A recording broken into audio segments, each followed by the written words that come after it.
Okay, so let's say we made PewDiePie money. Let's say we made... That's a lot of money. Let's say like we made... $4 million a year. Yeah, each. So, if you had $4 million a year each, what would you be doing with that money? Right now? Yes. Like in this moment? Yeah. I'd retire. You'd retire with $4 million? Well, interest rates applying to your savings. You can put away like $1 million in a bank, and it will accrue like $80,000 a year. I can live on $80,000. I'm pretty sure you need $2 million to get about $70,000 a year. Well, then let's in a do standard- 2. I got Okay, 2 play I'm money, just- and then 2 more for a really good middle class living for a while. And I'm gonna buy a snow cone machine and make snow cones and sit in my pajamas. That was far more reasonable than I thought it was going to be. What are you gonna do? Hookers.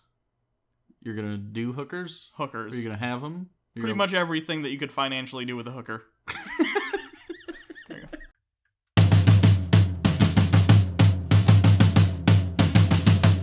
La la la la la la la la la la la. Here we go. It's the Bible reloaded, logic explosion, like Jesus and Moses, but it's Hugo and Jake. The Bible is jaded, and most of it taken, so get educated with Hugo and Jake. Pull up a pew and stop what you're doing. It's Bible reloaded time. They call it unhated, the theist will hate it. I'm talking to taken, but it's Hugo and Jake. So I'm with the show then, it's not candy coated. It's the Bible reloaded with Hugo and Jake. With Hugo and Jake. Hello, everyone. I'm Hugo. And I'm Jake. And this is the Bible Reloaded. Again. Yeah, so today we're here to talk about the Bible a little bit more. I feel like we do this all the time now. You made it sound the least appealing. It's Here not. we're talk about the Bible more, which is accurate, It's accurate. but also it's better than that. So stick around. Is A new it? person that's never clicked on our videos before. I haven't been paying attention but then. 'Cause clicked because of this very attractive title that I don't know what it is yet. 'cause I don't we either. We don't I'm name gonna- the titles ahead of time. I'm going to come up with it, though. I bet it's the best title ever. Is it the best title ever, guys? It is the best title ever. And if you remember what happened last time, Ahab, the king of Israel, was running away because Elijah, who was a prophet of the Lord, had killed all the prophets of the Baals, which are the gods that they were worshiping. He riled up the crowd because of his testing of Yahweh, and they and himself killed over 400 people who were just doing their jobs. It was just a level-headed Wednesday. Yeah, what are you going to do? It's the Bible. It's not bad. So, today we're going to continue and find out what happens to the king and Elijah and some other stuff here in 1 Kings chapter 19. We're actually getting pretty close to the end. I think next episode we will have finished 1 Kings. I always love when we have a big finish on the show. And then 2 Kings, because Because you need 2 sections of that's it. how it works. Anyway, here we go. Trying real hard today, guys. We're trying real hard for you. I hope you're enjoying yourselves. Are you enjoying yourselves? This is the part in the flight where the flight attendant comes by and you're listening Gives to you me. shitty peanuts and Yeah. or those decent cookies. Yeah, what's up with those cookies? They're decent, but they're not great. They're like No. really dry, and they always give you like just like a drop of Coca-Cola or whatever you're drinking. in those weird cups. Yeah, the weird ones. Like why would your top like I get that we're on a plane and there's turbulence and shit and you can't have a really tall cup, but why don't you just make a thin topped wide based cup? You know what the answer Cop? to this is? Thin topped wide based cup. The answer is a trough. Get a trough that everyone drinks out of in the aisle. Anyway, that's the noise that it'd make. Here we go. Elijah flees to Horeb. Now Ahab told Jezebel everything Elijah had done and how he had killed all the prophets with the sword. So Jezebel sent a message to Elijah to say, "May the gods deal with me, be it ever so severely, if by this time tomorrow I do not make your life like that of one of them." So dead? Yeah, dead. I don't know why I didn't just say dead. I feel like they all feel the need to be poetic because they're like, this is going to get written down in the Bible someday, guys. No one's going to take us seriously if I just tell him he's going to be dead. Then I sound like a dude behind a bar who just got my lady touched. That sounded weird. You're Like he's- dead. Bro smashes a bottle. Then they get kicked out. Because that's usually how bar fights end. Patrick Swayze does not abide. Is that a Roadhouse ref? Yeah, he's dead. Elijah was afraid and ran for his life.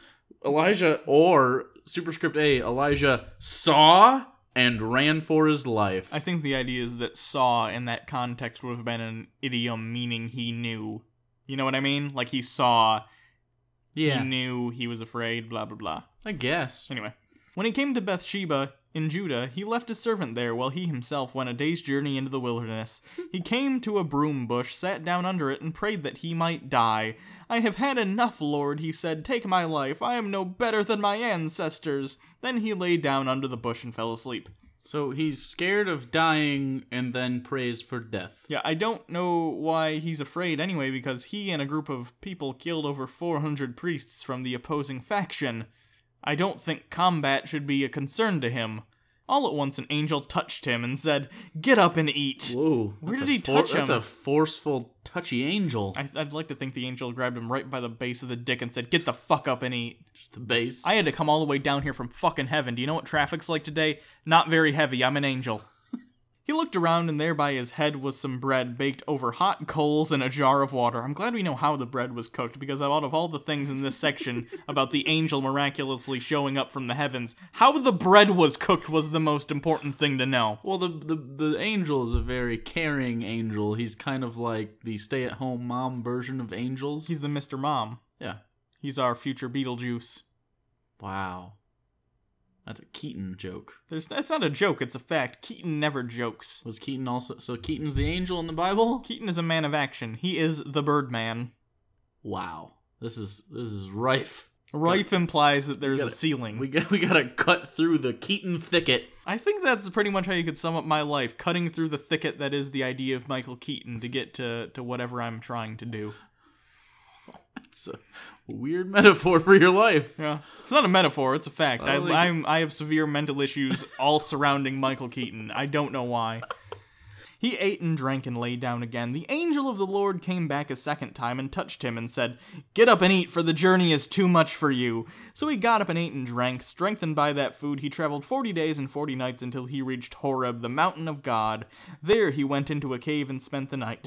What an anticlimactic end to that section. Yeah. He just went to a cave and he laid down again after laying down for half the thing. Yeah. What else are you gonna do? You gotta be mountainous. You gotta get grabbed by the dick by an angel. That's just how the Bible is sometimes. You've read this. You know how this is. You're right, I'm sorry.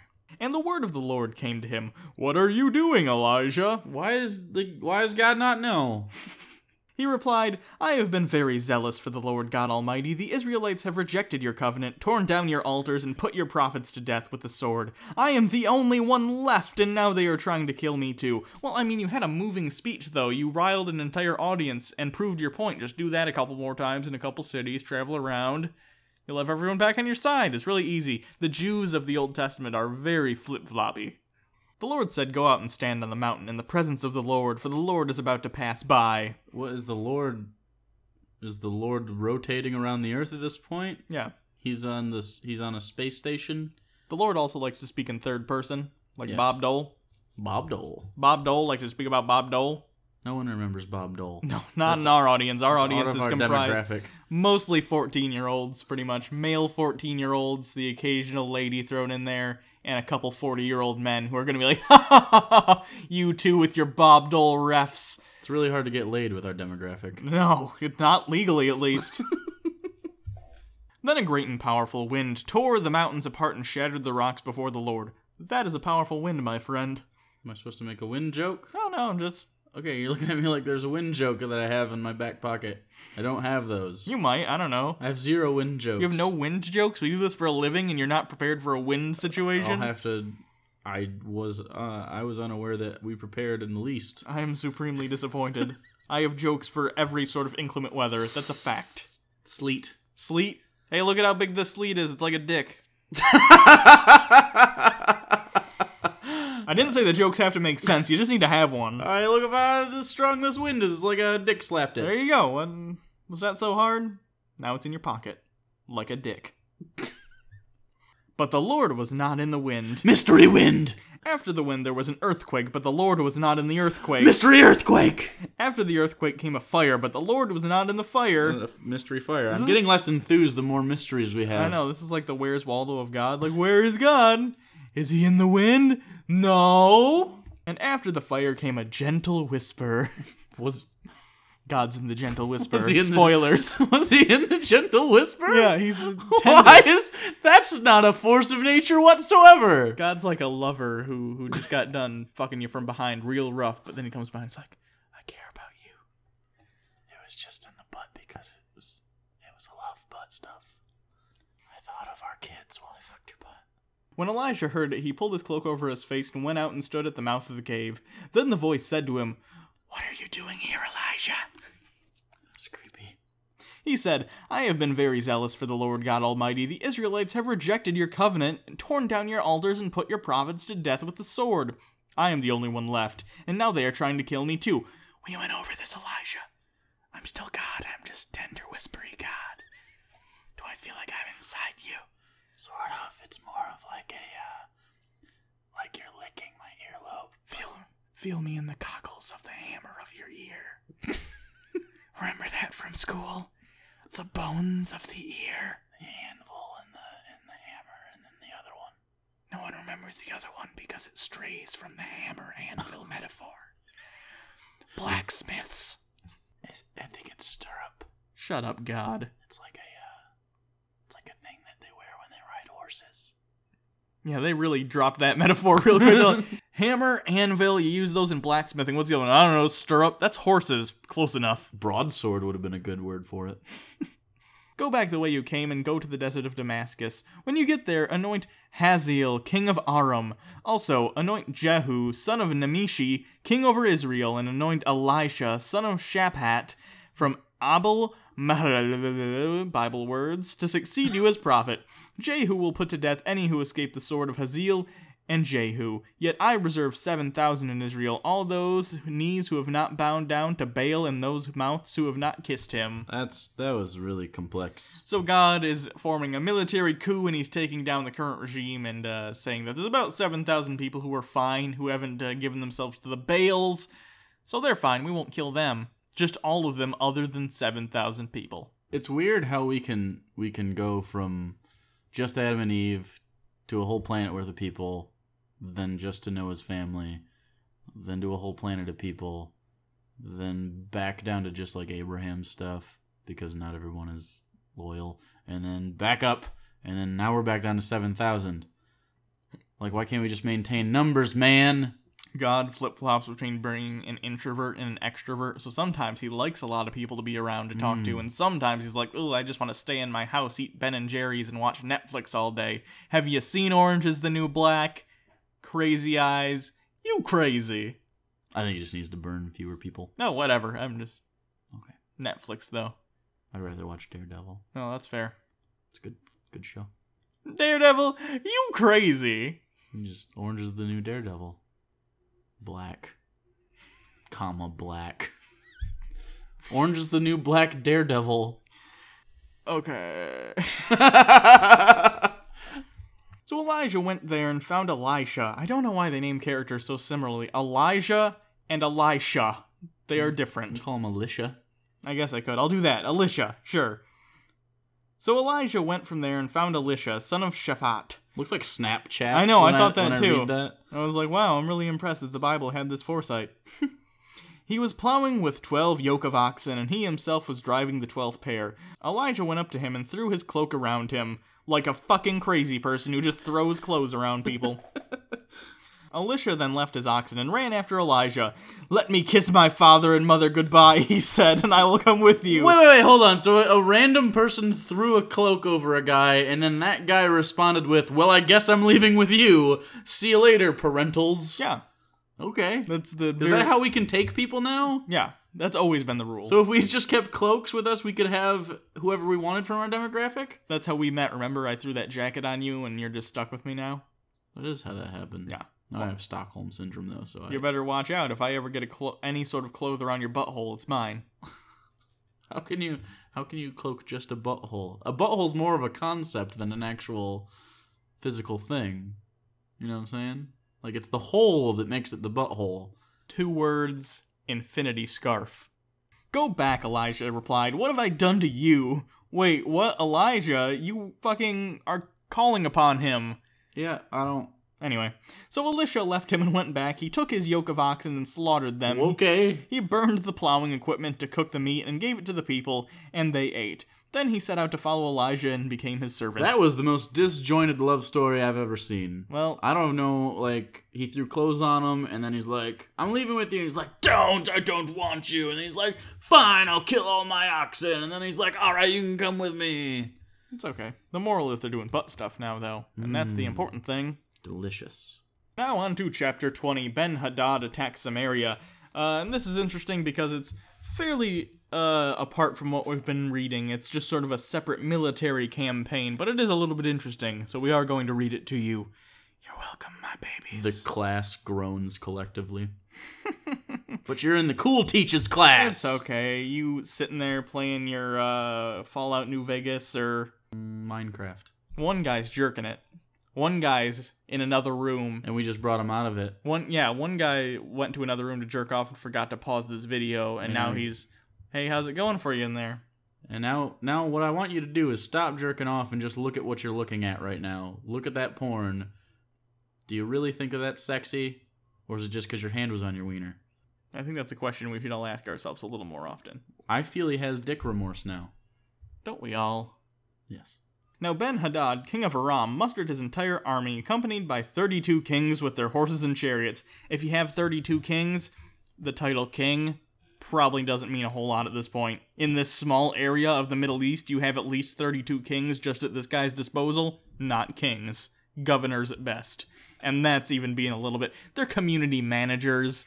They're the leaders of their homeowners association and their various sectors. They play tabletop games together. Yeah. He went up and besieged Samaria and attacked it. He sent messengers into the city to Ahab, king of Israel, saying, "This is what Ben-Hadad says. Your silver and your gold are mine, and the best of your wives and children are mine." The best of your wives and children? Who's the guy that's in charge of deciding the quality of kids? This one's not elastic enough. The king of Israel answered, "Just as you say, my lord the king, I and all that I have are yours." He gave up immediately. The messengers came again and said, "This is what Ben-Hadad says. I sent to demand your silver and gold, your wives and your children, but about this time tomorrow I'm going to send my officials to search your palace and the house of your officials. They will seize everything you value and carry it away."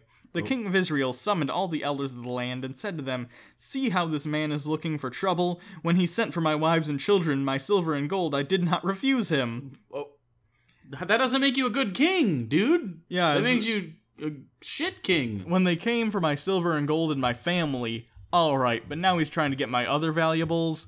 Let's pump the brakes, fella. I just bought this new panini press.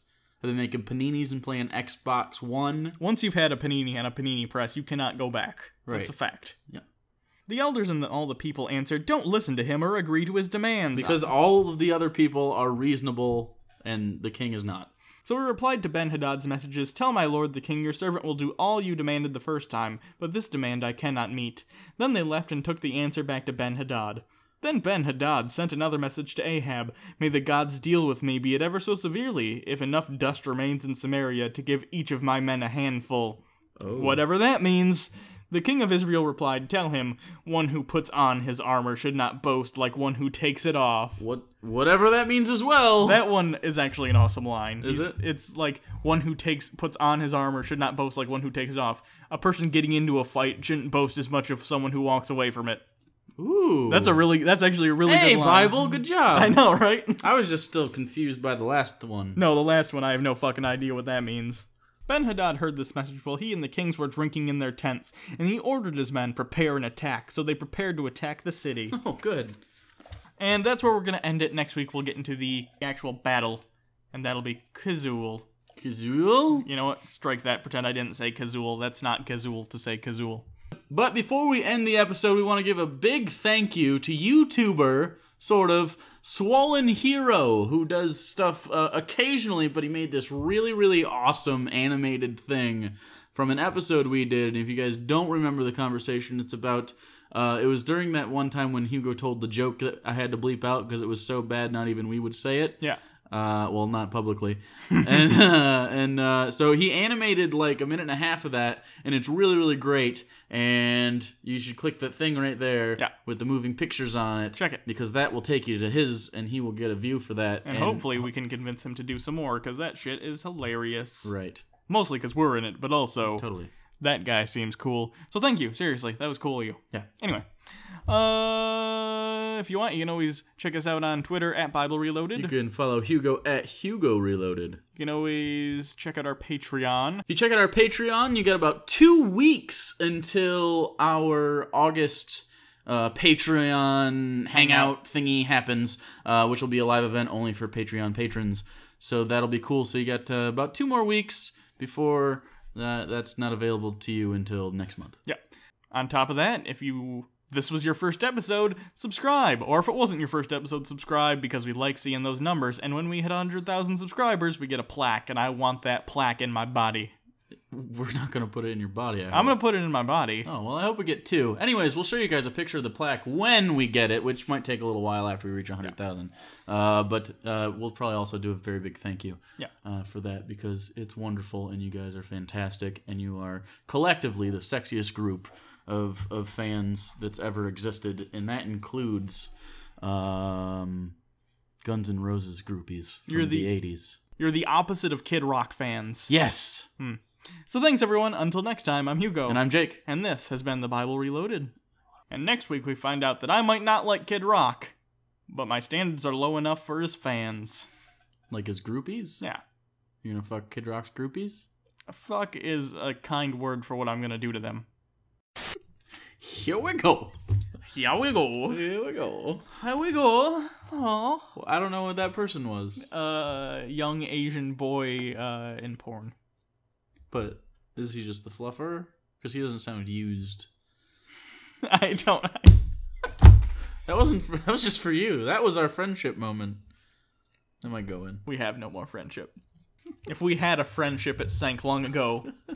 With our dreams of like real life things, like having jobs and being normal people. Our friendship's the Atlantis of friendships. Just like a myth.